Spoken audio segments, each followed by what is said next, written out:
भगवान उनके धाम से लीला विलास करने के लिए इस भौतिक जगत में अपने सनातन साथियों के साथ अवतरित होते हैं, जो लीलाएं प्रेम के आदान प्रदान के रूप में उनके धाम में निरंतर चलती रहती है। उनका प्रतिरूप वे यहाँ प्रदर्शित करते हैं, जिससे इस भौतिक जगत के बुद्ध जीव उनसे आकर्षित हो और उनके धाम में वापस जाने के लिए प्रेरित हो। आज हम कथा में सुनेंगे गोपियों का वियोग। वृंदावन की गोपियां कृष्ण के प्रति इतनी अनुरक्त थीं कि वे रात्रि के रास नृत्य मात्र से संतुष्ट नहीं हुई। वे दिन में भी उनके सान्निध्य का रस लूटना चाहती थीं। जब कृष्ण अपने ग्वाल मित्रों तथा गौवों के साथ जंगल जाते, तो गोपियां शरीर से उनके साथ तो नहीं होती थीं, किंतु उनके मन उन्हीं के साथ होते थे।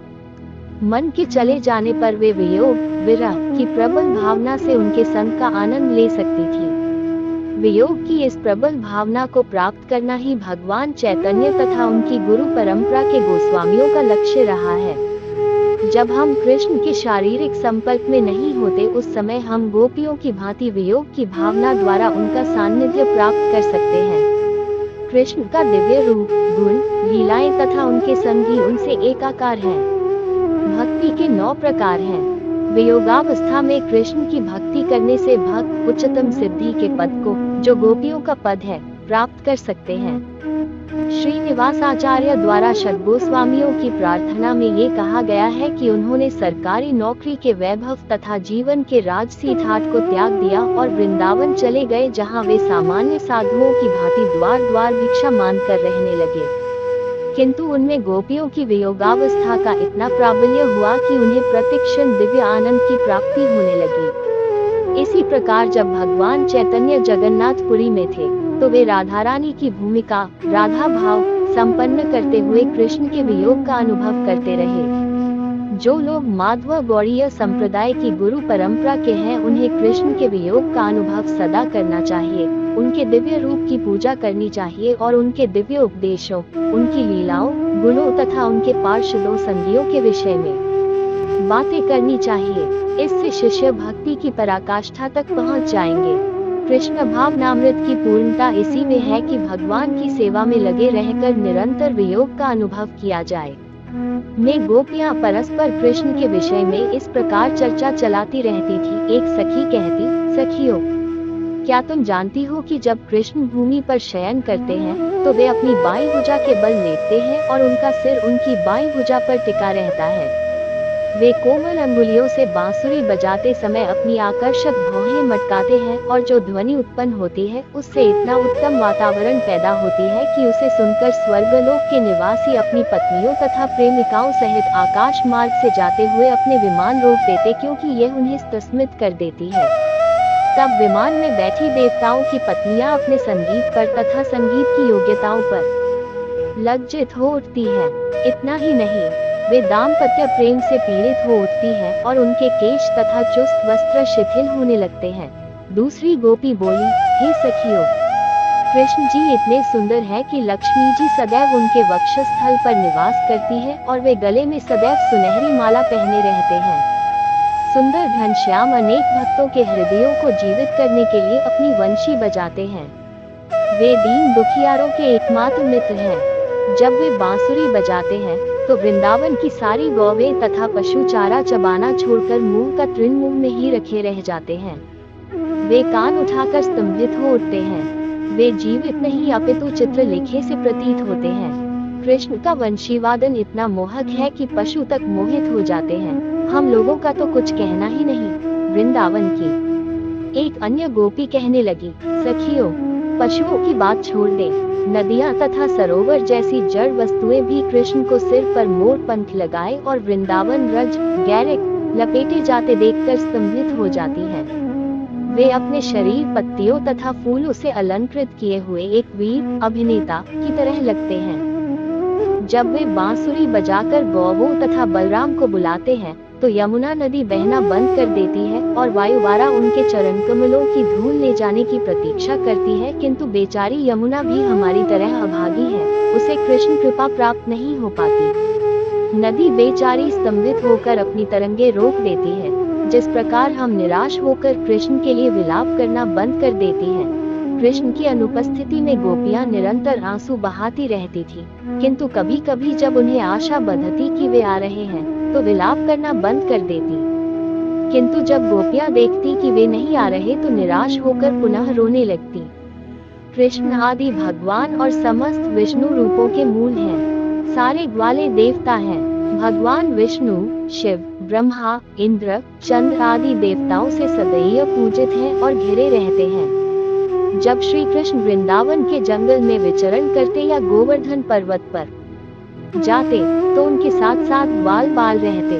विचरण करते हुए वे अपनी गौवों को पुकारने के लिए वंशी बजाते। जंगल के सारे वृक्ष, पौधे तथा अन्य वनस्पतियां उनके सान्निध्य मात्र से कृष्ण भावनाभावित हो गई थी। कृष्ण भावनाभावित व्यक्ति कृष्ण के लिए सर्वस्व त्याग देता है। यद्यपि वृक्ष तथा पौधे कृष्ण चेतना में अत्यधिक उन्नत नहीं थे, किंतु कृष्ण तथा उनके मित्रों की संगति से वे भी कृष्ण भावनाभावित हो गए। तब वे अपना सर्वस्व अपने फल, फूल तथा टहनियों से टपकता मधु न्योछावर करने को तत्पर रहती थी। जब कृष्ण यमुना तट पर विचरण करते, तो वे अपने ललाट पर तिलक लगाए रहते।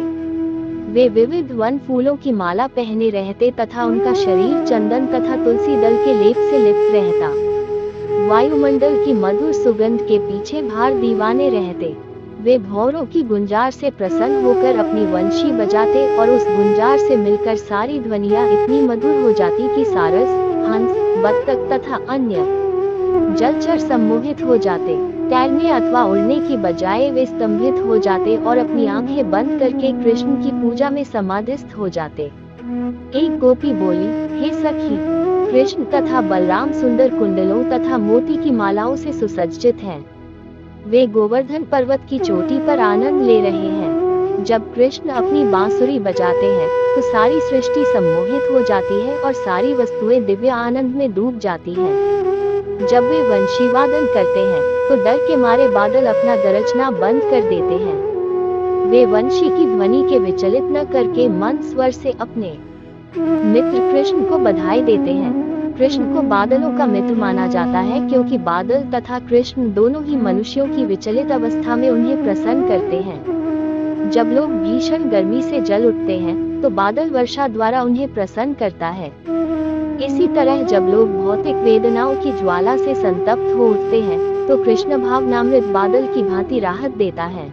कृष्ण तथा बादलों के शरीर का रंग भी एक जैसा है, फलतः वे मित्र हैं। फलतः बादलों ने अपने वरिष्ठ मित्र कृष्ण का सत्कार करने के लिए उनके ऊपर वृष्टि ही नहीं की, अपितु उनके ऊपर फूल बरसाए और ऊपर से छाया कर दी, जिससे कड़ी धूप से उनकी रक्षा हो सके। जब एक गोपी ने माता यशोदा से कहा, हे माता, आपका पुत्र ग्वाल बालों में अत्यंत पटु है। वो समस्त विभिन्न कलाएं जानता है कि किस तरह गायें चराई जाती है और किस तरह बांसुरी बजाई जाती है। वो अपने गीत स्वयं रचता है और उन्हें गाने के लिए अधरों पर वंशी धरता है। जब भी वो वंशी बजाता है, चाहे सुबह हो या शाम, शिव, ब्रह्मा, इंद्र तथा चंद्र जैसे सारे देवता उसे मस्तक झुकाते हैं और बड़े ध्यान से वंशी सुनते हैं। परम विद्वान एवं पटु होते हुए भी वे वंशी की तानों को नहीं समझ पाते। वे ध्यान से केवल सुनते हैं और समझने का यत्न करते हैं, किंतु मोहित हो जाते हैं और समझ नहीं पाते।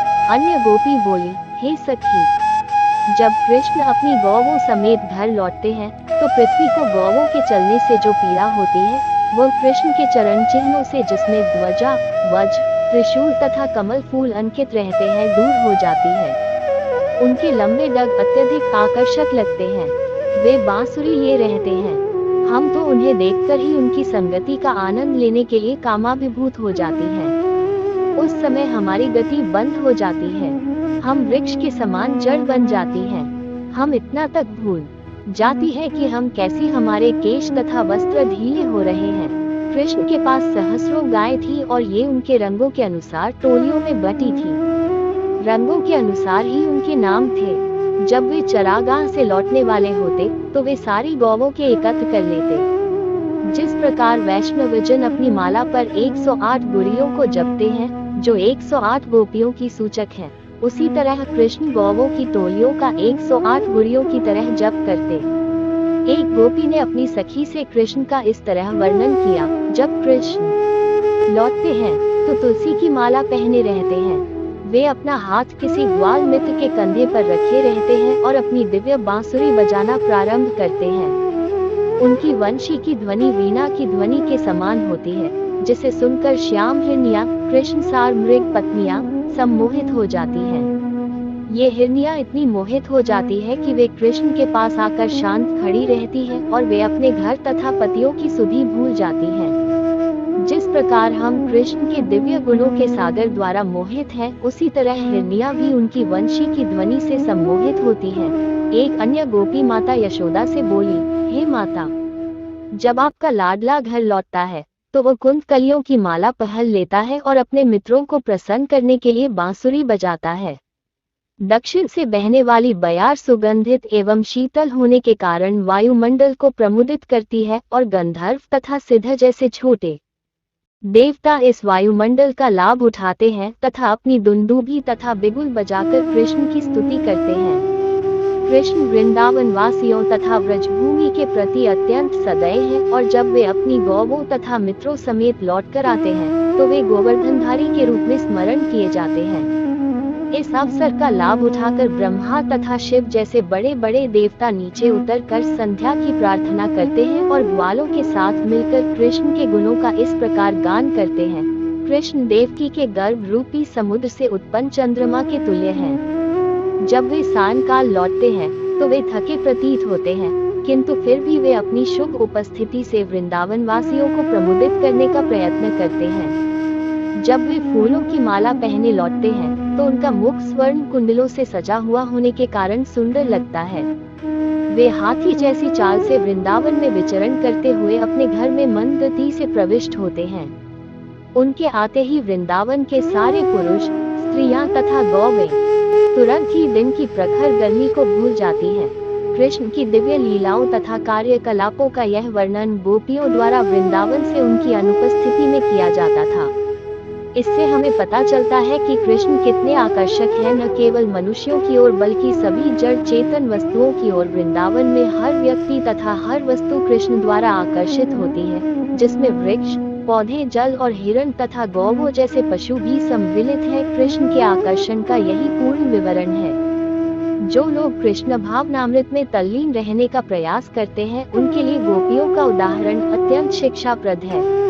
कोई भी व्यक्ति कृष्ण की दिव्य लीलाओं के स्मरण मात्र से उनका सानिध्य प्राप्त कर सकता है। प्रत्येक व्यक्ति में किसी न किसी से प्रेम करने की प्रवृत्ति होती है।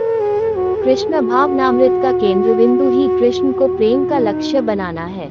निरंतर हरे कृष्ण मंत्र के कीर्तन तथा कृष्ण की दिव्य लीलाओं के स्मरण से मनुष्य पूर्णतया कृष्ण भावना भावित हो सकता है और इस प्रकार वो अपने जीवन को सफल तथा भव्य बना सकता है। इस प्रकार लीला पुरुषोत्तम भगवान श्री कृष्ण के अंतर्गत गोपियों का वियोग नामक 35वें अध्याय का भक्ति वेदांत तात्पर्य पूर्ण हुआ। अगर कथा अच्छी लगी तो वीडियो को लाइक, चैनल को सब्सक्राइब और शेयर जरूर करें। कमेंट में राधे राधे जय श्री कृष्णा लिखना ना भूलें।